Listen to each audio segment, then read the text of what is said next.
26 जनवरी 2001 मुंबई में सुबह के 5 बजे हजारों लोग सड़क पे उतर आए थे। पुलिस की सभी कोशिशों के बाद भी ये लोग बैरिकेड्स हटाकर और दीवार फांदकर एक खास बिल्डिंग में घुसना चाहते थे। ये खास बिल्डिंग थी इंडिया की फेवरेट शॉपिंग डेस्टिनेशन बिग बाजार। उस दिन बिग बाजार में सबसे सस्ते दिन नाम की मेगा सेल चल रही थी और किशोर बियानी के बिग बाजार ने 30 करोड़ रुपए कमाए थे केवल इस एक दिन में। लेकिन अगले 20 सालों में ऐसा क्या हुआ कि इसी बिग बाजार की हर एक स्टोर में ताला लग गया।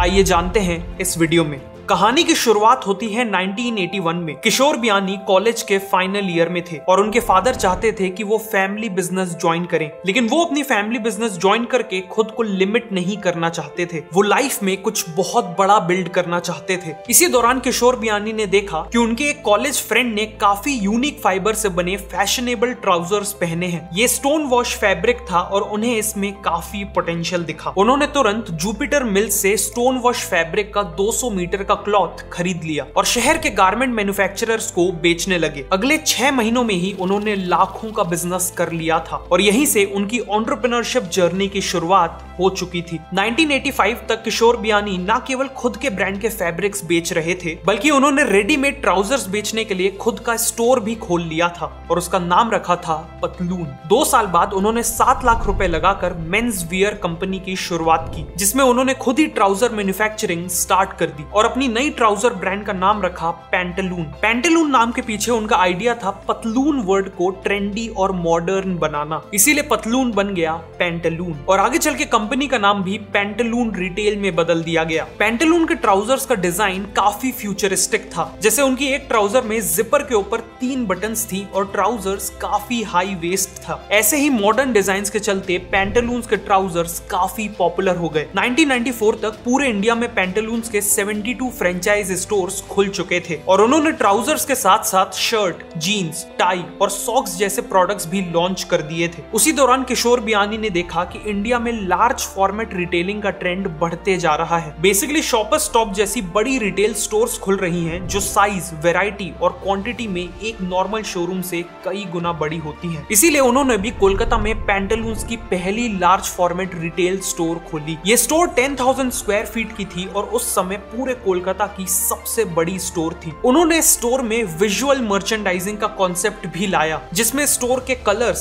साइंस, लाइटिंग और लुक एंड फील के थ्रू कस्टमर से कम्युनिकेट किया जाता है और अल्टीमेटली एक प्लेजेंट शॉपिंग एक्सपीरियंस दिया जाता है। ऑल्सो इस स्टोर में मेंस वियर के साथ साथ वुमेन और चाइल्ड वियर भी लॉन्च कर दिया गया था। सभी को लगा था कि गारमेंट्स के लिए इतनी बड़ी शॉप खोलना एक बहुत बड़ी गलती है, लेकिन पहले ही दिन वहां इतनी भीड़ आई कि सभी के ओपिनियंस गलत साबित हुए। इस अर्ली सक्सेस को देखते हुए 1999 तक पैंटालून्स के 13 मेगा स्टोर्स खुल चुके थे और अब किशोर बियानी इंडिया के फैशन रिटेल टाइकून बन चुके थे। लेकिन वो अभी रुकने वाले नहीं थे। उन्होंने देखा कि कस्टमर अपने टोटल एक्सपेंडिचर यानी अपने टोटल वॉलेट का केवल 8% ही क्लोथिंग में खर्च करते हैं और अगर उन्हें कस्टमर का 50% वॉलेट शेयर कैप्चर करना है तो उन्हें क्लोथ्स के अलावा बाकी आइटम्स में भी डाइवर्सिफाई करना होगा। इसी दौरान किशोर बियानी ने चेन्नई की सरवना स्टोर को विजिट किया। ये स्टोर 25 साल पुरानी थी, 5 फ्लोर्स थे और यहाँ क्लोथ्स, टॉयज, ज्वेलरी, अप्लायंसेस और ग्रोसरीज जैसे हर आइटम मिलते थे। सरवना का मॉडल था कम प्रॉफिट मार्जिन में बहुत ज्यादा सेल्स करना और किशोर बियानी के एस्टिमेट्स के अकॉर्डिंग ये एक स्टोर साल में 200 करोड़ की सेल्स करती थी। उन्होंने स्टोर को डीपली स्टडी किया और इसी से इंस्पिरेशन लेके खुद का हाइपर मार्केट स्टार्ट करने का फैसला किया और यही हाइपर मार्केट आगे जाके बना बिग बाजार। एक सक्सेसफुल हाइपर मार्केट बनाने से पहले किशोर बियानी ने इंडिया के लोकल बाजारों को डीपली स्टडी किया। उन्होंने देखा कि एक एवरेज इंडियन कंज्यूमर की साइकोलॉजी ये थी कि जो मॉडर्न और हाई फाई दिखने वाली शॉप्स होती हैं वो एक्सपेंसिव होती हैं, जिस कारण एक एवरेज कस्टमर लोकल बाजारों में शॉपिंग करने में ही कंफर्टेबल महसूस करता था, जहां शॉप और शॉपकीपर दोनों ही काफी सिंपल होते थे। इसीलिए किशोर बियानी ने अपने हाइपर मार्केट को नाम दिया बिग बाजार, ताकि बाजार सुनकर लोग उससे इंस्टेंटली कनेक्ट करें। उन्होंने बिग बाजार स्टोर्स को इस तरह डिजाइन किया कि वो एक बिल्डिंग में मल्टीपल शॉप्स का कॉम्बिनेशन लगे, जैसा कि एक बाजार में होता है। ऑल्सो उनका मानना था कि सेल्समैन कभी भी कस्टमर से ज्यादा स्मार्ट नहीं लगना चाहिए, इसीलिए उन्होंने ऐसे सेल्समैन हायर किए जिसे एक कॉमन मैन इजिली अप्रोच कर सके। और इन सेल्समैन की यूनिफॉर्म भी काफी सिंपल रखी। फॉर एग्जाम्पल, बिग बाजार के सेल्समैन कभी भी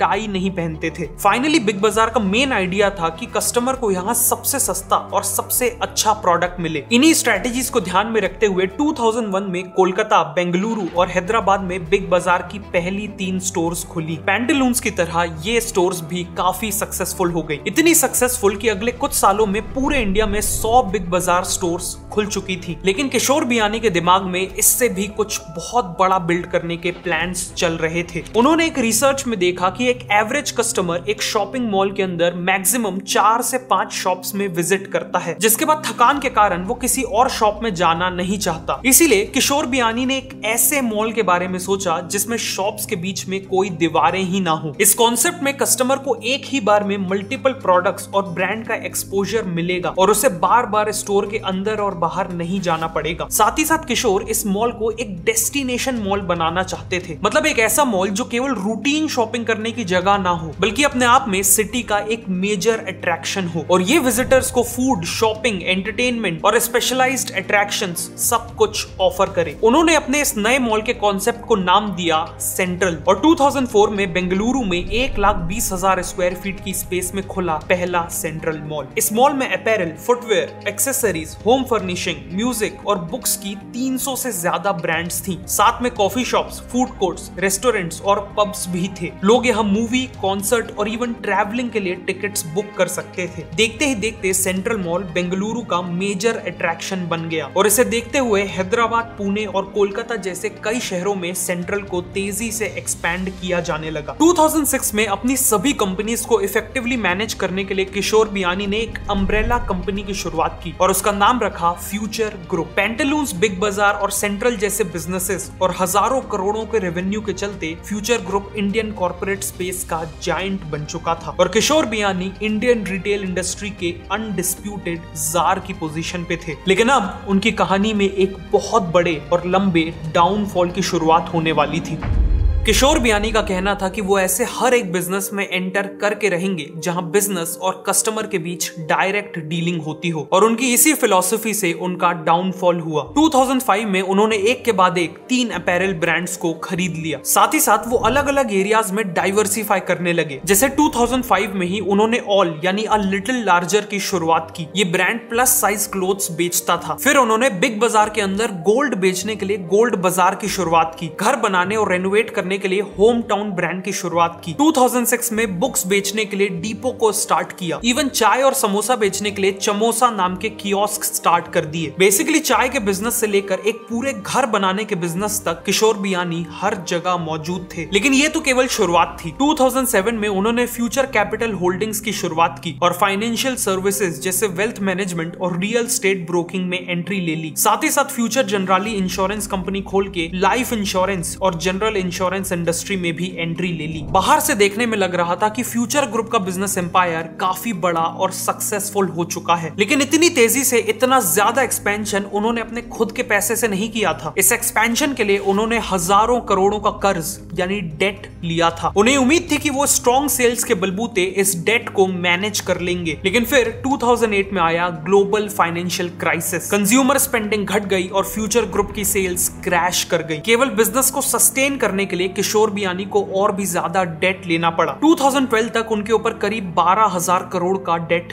चढ़ चुका था और उनके लिए इसका इंटरेस्ट पे करना भी मुश्किल हो रहा था। इसीलिए किशोर बियानी को दिल पे पत्थर रखकर पैंटालून्स को 1600 करोड़ में बेचना पड़ा। साथ ही साथ फ्यूचर कैपिटल भी 4,250 करोड़ में बिक गया। किशोर बियानी की सबसे बड़ी प्रॉब्लम यह थी कि उन्होंने दूसरे बिजनेसेस में एक्सपैंड करने से पहले अपने किसी भी एक बिजनेस को मैसिवली प्रॉफिटेबल नहीं बनाया और एक क्राइसिस से डील करने के लिए सफिशिएंट कैश रिजर्व्स भी मेंटेन नहीं किए और इसीलिए उन्हें अपना एक ऐसा बिजनेस बेचना पड़ा जो उनके दिल दिल के सबसे ज्यादा करीब था। ऐसी सिचुएशन को अपनी लाइफ में अवॉइड करने के लिए मैं मिनिमम 6 मंथ्स का इमरजेंसी फंड फिक्स डिपॉजिट में मेंटेन करता हूँ और इसके लिए रिसेंटली मैंने स्टेबल मनी को यूज करना चालू किया है। नॉर्मली एफडीज में केवल 6 to 7% का ही इंटरेस्ट रेट मिलता है, लेकिन स्टेबल मनी के थ्रू आप 200 प्लस इंडियन बैंक्स के इंटरेस्ट रेट्स को कंपेयर कर सकते हो और अप टू 9.1% का इंटरेस्ट रेट पा सकते हो। ये फैक्ट मेरे लिए तो एक आई ओपनर था। स्टेबल मनी के थ्रू एफडी करने पर आपको किसी भी बैंक के साथ सेविंग्स अकाउंट नहीं खोलना पड़ता। सेकेंडली, आपका पैसा सीधा बैंक के पास जाता है। स्टेबल मनी आपका पैसा स्टोर नहीं करता। प्लस आप अपना पैसा कभी भी विड्रॉ कर सकते हो और केवल एक ही दिन में आपके पैसे बैंक अकाउंट में आ जाएंगे। मुझे सबसे अच्छी बात यह लगी कि स्टेबल मनी में सभी बैंक्स आरबीआई रजिस्टर्ड हैं और हर बैंक में आपका अप टू 5 लाख का अमाउंट इंश्योर्ड है। गॉड फॉरबिड, लेकिन अगर एक क्राइसिस के टाइम पे आप खुद को और अपनी फैमिली को फाइनेंशियली सिक्योर रखना चाहते हो तो आज ही स्टेबल मनी के थ्रू एक ऐसा इमरजेंसी फंड मेंटेन करो जो इन्फ्लेशन बीटिंग, सिक्योर और इजी टू विड्रॉ हो। ऑल्सो मुझे पता चला कि एफडी खोलने का ये बेस्ट टाइम है क्योंकि अभी इंटरेस्ट रेट्स काफी हाई चल रहे हैं। ऑलरेडी 5 लाख लोग अपनी एफडी के लिए स्टेबल मनी को ट्रस्ट करते हैं एंड यू कैन टू। तो अभी के अभी नीचे डिस्क्रिप्शन या पिन्ड कमेंट में दिए हुए लिंक से स्टेबल मनी के थ्रू एफडी करिए। किशोर बियानी को लगा कि पैंटालून्स और फ्यूचर कैपिटल को बेच के जो पैसा आया है उससे उनकी प्रॉब्लम सॉल्व हो जाएंगी, लेकिन फिर कहानी में एंट्री होती है 2 बहुत बड़े कॉम्पिटिटर्स की, Amazon और फ्लिपकार्ट। पिछले कुछ सालों में इन दोनों ने करोड़ों कंज्यूमर्स को ऑफलाइन शॉपिंग से ऑनलाइन शॉपिंग में शिफ्ट कर लिया था। इनसे कंपीट करने के लिए किशोर बियानी ने भी अपनी ई कॉमर्स वेबसाइट बिग बाजार डायरेक्ट की शुरुआत की, लेकिन तब तक बहुत देर हो चुकी थी। Amazon और फ्लिपकार्ट ने already substantial market share capture कर लिया था और अब उनसे कंपीट करना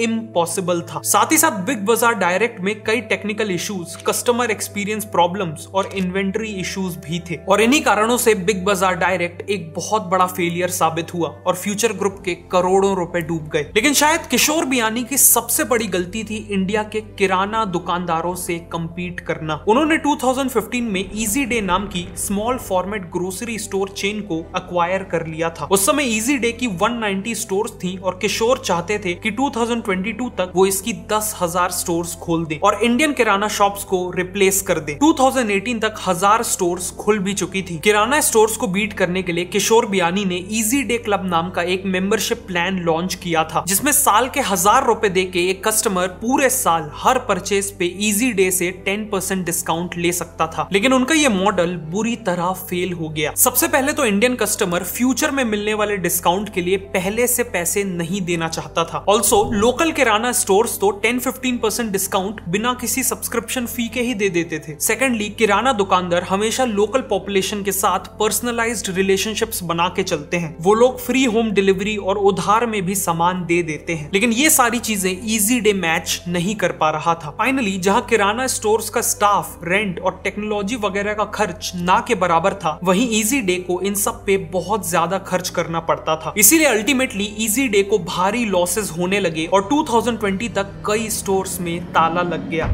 लेकिन फ्यूचर ग्रुप की गलतियां यहां खत्म नहीं होती। किशोर बियानी ने देखा कि उनकी बिग बाजार और बाकी स्टोर्स के थ्रू दूसरी ब्रांड्स अपने प्रोडक्ट्स बेच के करोड़ों का प्रॉफिट कमा रही हैं। उन्होंने सोचा कि अगर सबसे ज्यादा बिकने वाले आइटम्स के लिए वो अपने खुद के ब्रांड के प्रोडक्ट्स लॉन्च कर दें तो उन्हें बहुत फायदा होगा। इसीलिए उन्होंने हर कैटेगरी जैसे snacks, home care, personal care और स्टेपल्स में अपने खुद के ब्रांड के प्रोडक्ट्स लॉन्च कर दिए। उनका प्लान था 2022 तक इन ब्रांड से 20,000 करोड़ का रेवेन्यू कमाना, लेकिन इनके ऑलमोस्ट सभी ब्रांड्स बुरी तरह से फ्लॉप हो गए। उन्हें लगा था कि केवल शेल्फ में रख देने से उनके प्रोडक्ट्स बिकने लगेंगे, लेकिन कस्टमर्स को अभी भी उन्हीं ब्रांड्स के प्रोडक्ट्स खरीदने थे जिन पे वो सालों से भरोसा करते थे। ऑल्सो फ्यूचर ग्रुप के ब्रांड्स ने पुराने एस्टैब्लिश्ड ब्रांड से कुछ भी अलग नहीं किया था। वो केवल डिस्काउंट्स के बलबूते ही सेल्स बढ़ाना चाहते थे और डिस्काउंट्स के कारण कस्टमर ने एक बार तो प्रोडक्ट को ट्राई किया, लेकिन क्वालिटी खराब होने के कारण रिपीट परचेजेस नहीं किए। इन सभी गलतियों के कारण फ्यूचर ग्रुप का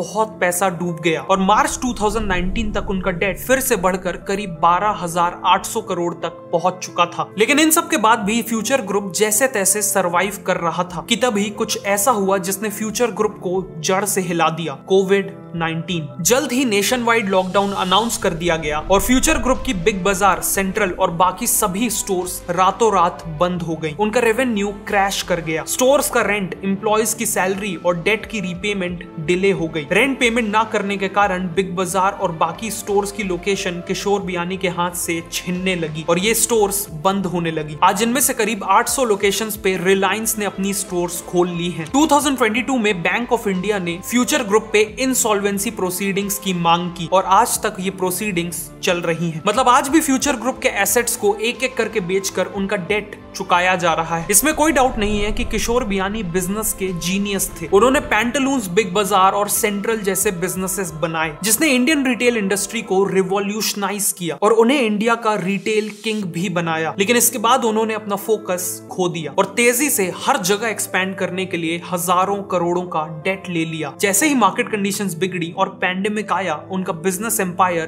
क्रम्बल कर गया, बिल्कुल एक रेत के किले की तरह। अगर आपको ये वीडियो अच्छी लगी तो मैं रिकमेंड करूंगा कि आप नेक्स्ट इस वीडियो को देखें। ऑल्सो स्टेबल मनी का लिंक नीचे डिस्क्रिप्शन और पिन्ड कमेंट में है।